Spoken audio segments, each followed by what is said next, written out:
Now, minority files affidavit to oppose police injunction application against BOG Demo. You remember that a couple of weeks ago, the minority in parliament, gave an ultimatum for the resignation of the Bank of Ghana governor and his deputies.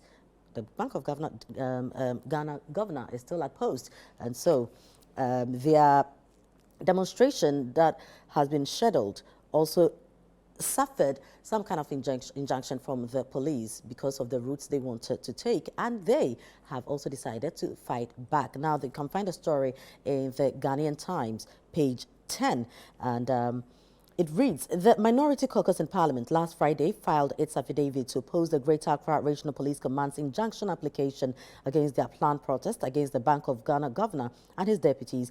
The affidavit was filed by their lawyers at the registry of the Accra High Court following the Greater Accra Regional Police Command's filing of an injunction against the minority's proposed routes for the protest. The NDC MPs are seeking to march tomorrow from Makola through Rawlings Park and Opera Square to the frontage of the Bank of Ghana to get the Bank of Ghana governor and his two deputies to resign from office due to the over 60.8 billion cedi losses the central bank recorded in 2022. However, it is the case of the police that the route is often overcrowded with human and vehicular traffic, and thus going by that route could endanger public order, public safety, and the running of essential services. Rather, that is the police, had proposed an alternate route starting from the Parliament House through the Osu Cemetery traffic light to end at Independence Square, that the minority rejected, hence the injunction by the police, which will be heard today to prevent the minority from using their preferred route. The deputy minority leader, Emmanuel Amakufibua, has earlier described the police action as a breach of trust and expressed utter disappointment in their conduct. We received, as a quote, a letter on Wednesday from the Ghana Police Service, accompanied by a bailiff from the Accra High Court, who served a notice or motion for an order to prohibit over our Bank of Ghana protest. And we must say that we are very disappointed with this development, which is an attempt to scatter the protest, which is intended to hold the governor and his deputies accountable for their mismanagement of the bank, which has resulted in an unprecedented and colossal loss of 60.8 billion cedis. Now, according to him, the colossal loss had serious consequences on the economy, and which has pushed close to 1 million Ghanaians into poverty. So the printing is not too clear because of that, but that is the import of what is happening now. I'll start with you, Mensa. So this is where we are with the whole protest. Yes. So, Frema, when I say we in conjunction with the minority, Arise Ghana, we wrote to the police that we wanted to stage a protest against the governor of the central bank and his two deputies to resign from their position because we believe they have not dealt with us very well. We believe that there is no corporation anywhere in the world that as a managing director, you make a loss of 6 billion in one financial year, that you will still get to keep your job. Yeah. And so the governor of the central bank and his two deputies must resign.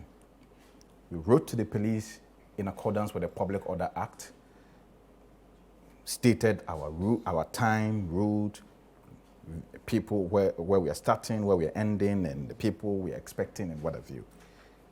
The police invited us for a meeting.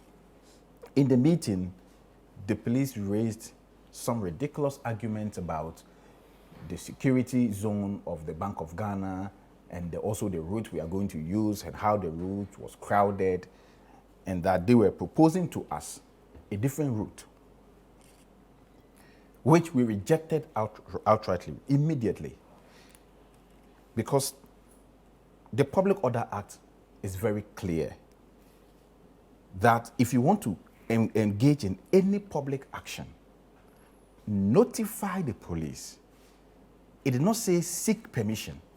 And oftentimes, the police have misinterpreted the word notification as permission. The Public Order Act says notify the police. The notification is to aid the police in their logistical and operational preparation to provide security for the protest. That's all. it does not put the right to demonstrate, which is a fundamental human right guaranteed under the Constitution of Ghana 1992, which is an inalienable right. It does not put that right in the hands of the police. The Public Order Act does not override the constitutional guaranteed rights of right to demonstrate. And so anytime we hear the police, this is not the first time they've done this. Remember last year when I Rise Ghana wanted to do a protest, we had the same banter with the police. They waited last minute and they ran to court. Today, as we speak, right from here we are going to court. Right from here we are going to court. And our protest is supposed to be tomorrow.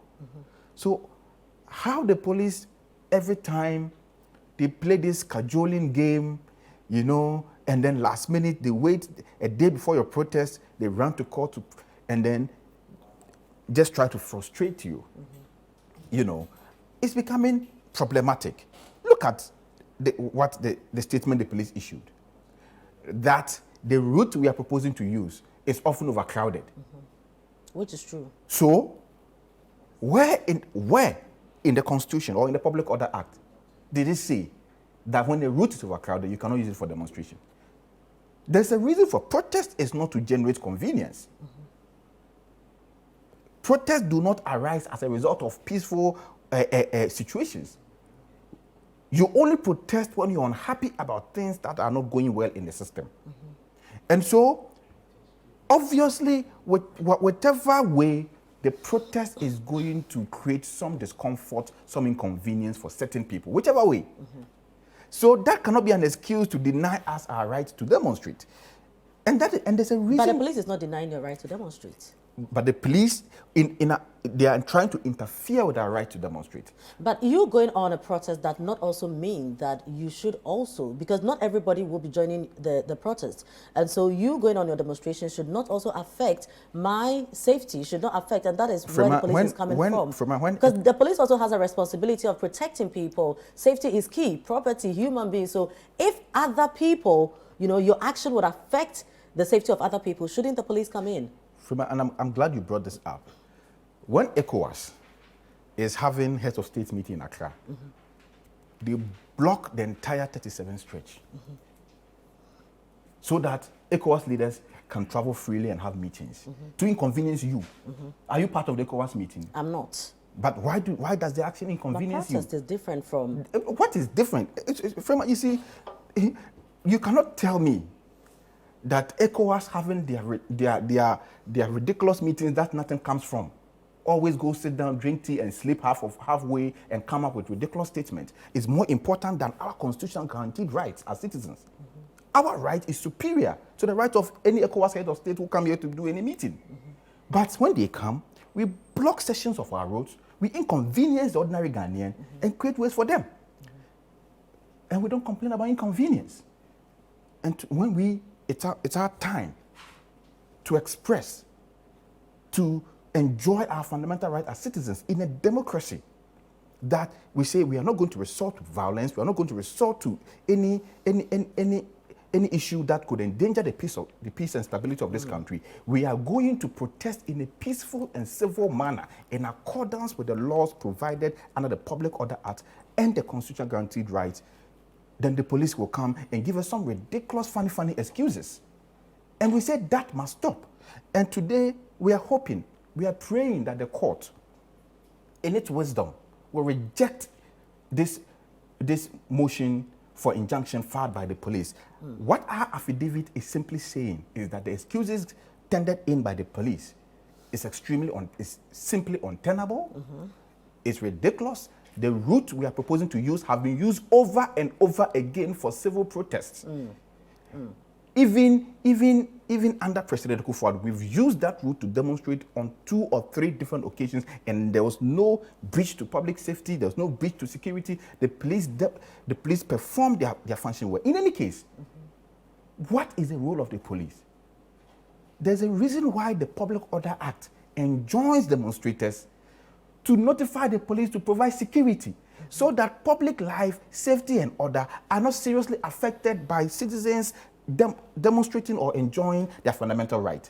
So if everything is going to be okay, then why do we need the police? Right. The police are supposed to be there Right. to ensure that, irrespective of how congestion or how crowded or how unsafe the place may be, the police is there to ensure that protesters go through without any mishap or Okay. without any breach to security. Oh, That is right. the job of the police, Right. and they must focus right. on that. Right, right. So, Jeffrey, so, you know, picking from where Mensa had just ended, so the police has a responsibility of ensuring decency on the road, that is, if a protest is going on.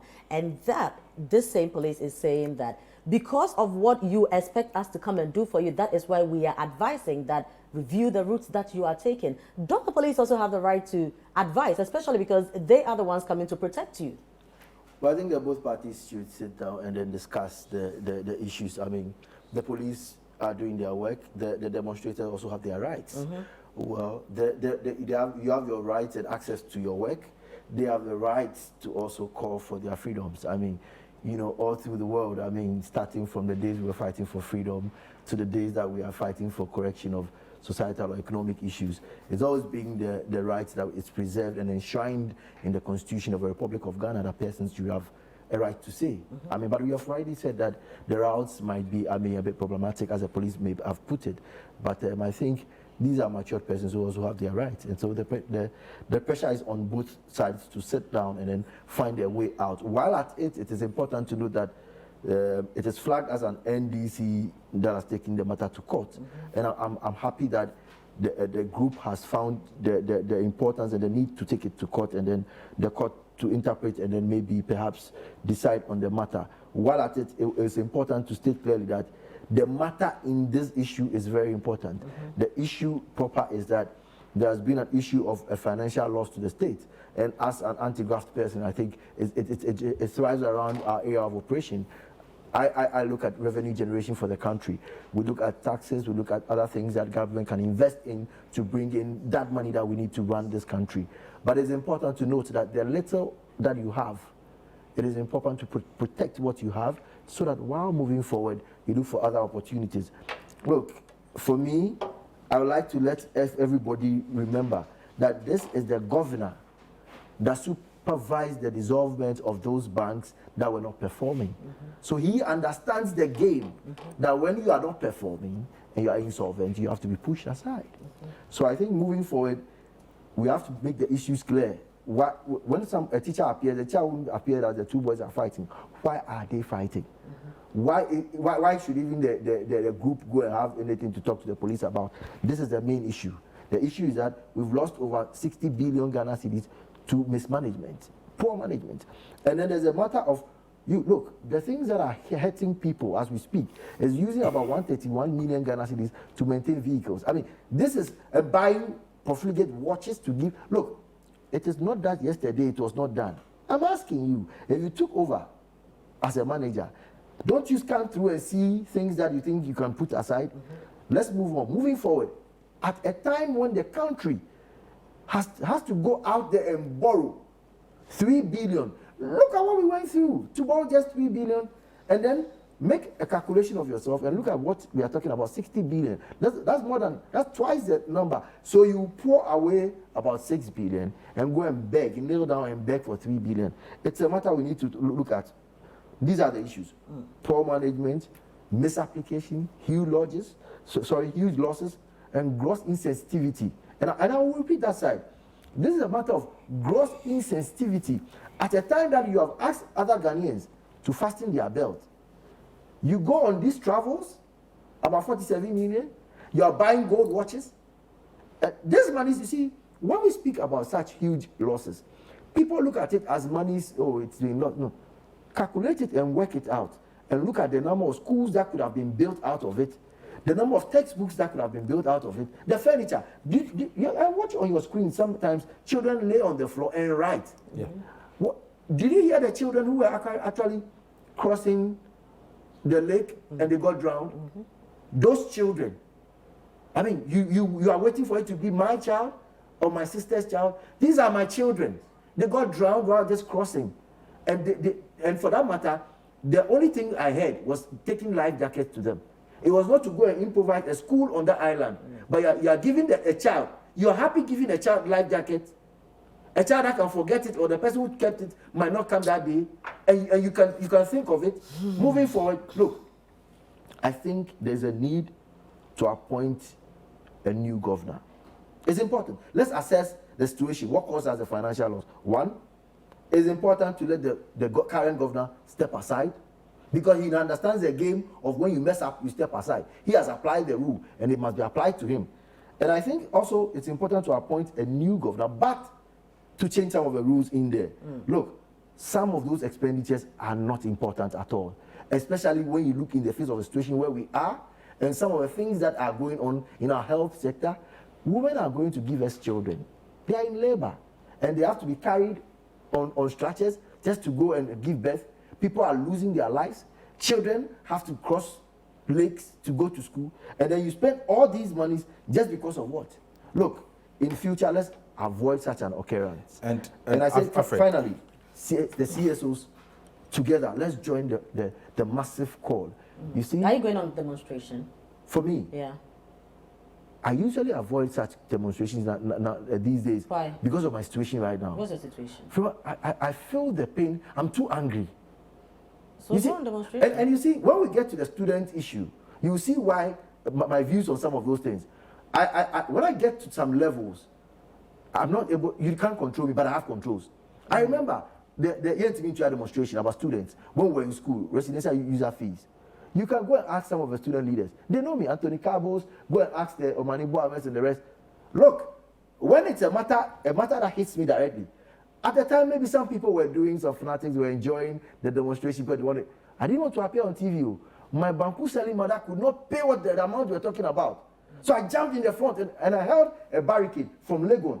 May he so rest in peace. Honorable Kwashiga had to negotiate with me at Tetekwashi roundabout for me to drop the barricade. Where are you taking the barricade to? Sorry, I was going to block the main road. You know why? Let me tell you what. When it hurts so much, sometimes logic must wait for tomorrow. Yeah. You see, it takes a little for lawlessness. You see what you are counting as lawlessness. You see, when somebody is pressing your neck, and the person says you should be orderly, so that he presses your neck. No, Mensa, you won't say anything. You don't have any quickly, because we have just 8 minutes to go, and I want us to talk about that. Yes, we'll come to the very important. Incidentally, I don't know how all of a sudden in this whole Bank of Ghana conversation, the conversation about the new building the Bank of Ghana is putting up seems to be fading away from the media. I don't know what is happening. We are talking about critical issues in the midst of a crisis where people's pensions, people's savings and investments have been appropriated by this government in a debt exchange program. People are suffering. How the Bank of Ghana is spending close to over $200 million to build a new office in an era where even larger banks like JP Morgan and Chase and Co. are all reducing the size or the capacity of their head offices. Right. Why has that conversation suddenly disappeared from the media? I want to know why. Right. So you will know why, but so you guys will go to court today. Yes, we are going to court this morning. Very well. We will await what the court